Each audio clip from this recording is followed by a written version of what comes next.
ng sinasabi sa inyo na wala akong kinalaman sa mga pinagsasabi ni Attorney Alon. May record na rin ang pulisya.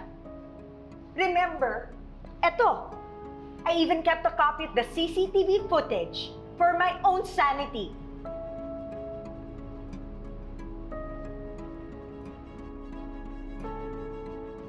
Nandyan ako sa cafe na yan nang mamatay si Meredith.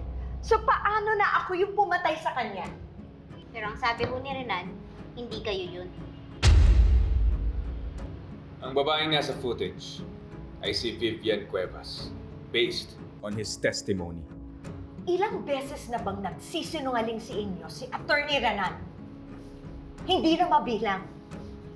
Niloko pa niya ang kapatid mo. That man will do anything and say anything to save himself. Pagkatapos, sa kanya kayo maniniwala? So this is not redemption. This is revenge.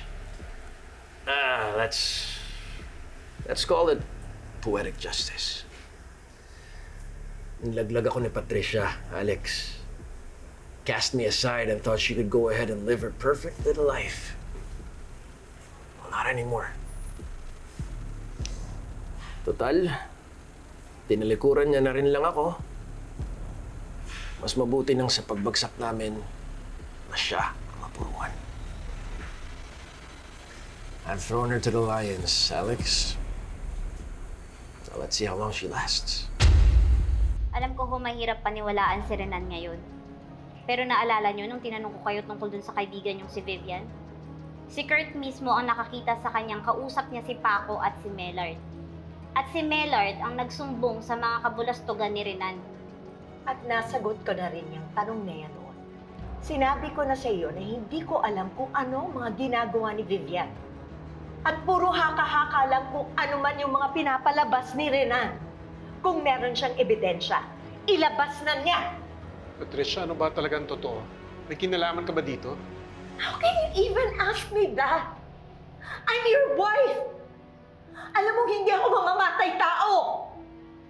Kung ako lang ho yung tatanungin, gusto kong paniwalaan na wala talaga kayong kasalanan.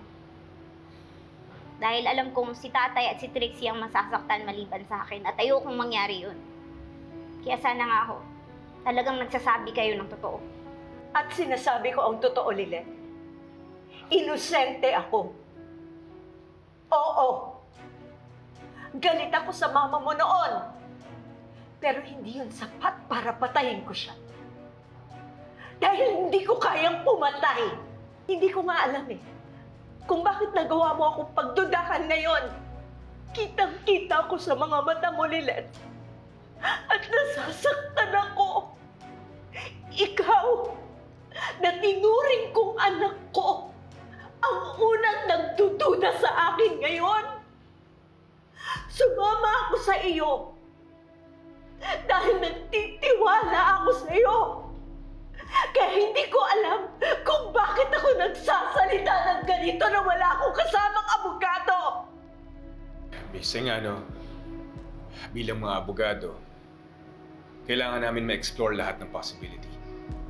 Attorney Alon's testimony raises questions na kayo lang ang makakasagot. Nasagot ko na ang mga tanong niyo.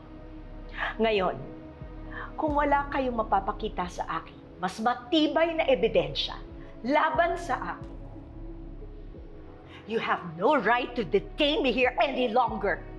Hindi ho namin kayo dinidetain, Mrs. Singano. Sa ngayon po, malaya kayo makakaalis dito. Pero habang person of interest kayo, hindi ho kayo pwedeng mag-ibang bansa. The investigation is ongoing and we will call you kapag may kailangan kami karagdagang clarification. At habang may visa, yung immigration lookout bulletin order sa'yo, I suggest huwag kang lumabas ng bansa kung ayaw mong pagdudahan ka. You are ruining my life on baseless accusations! Kakausapin ko ang abogado ko!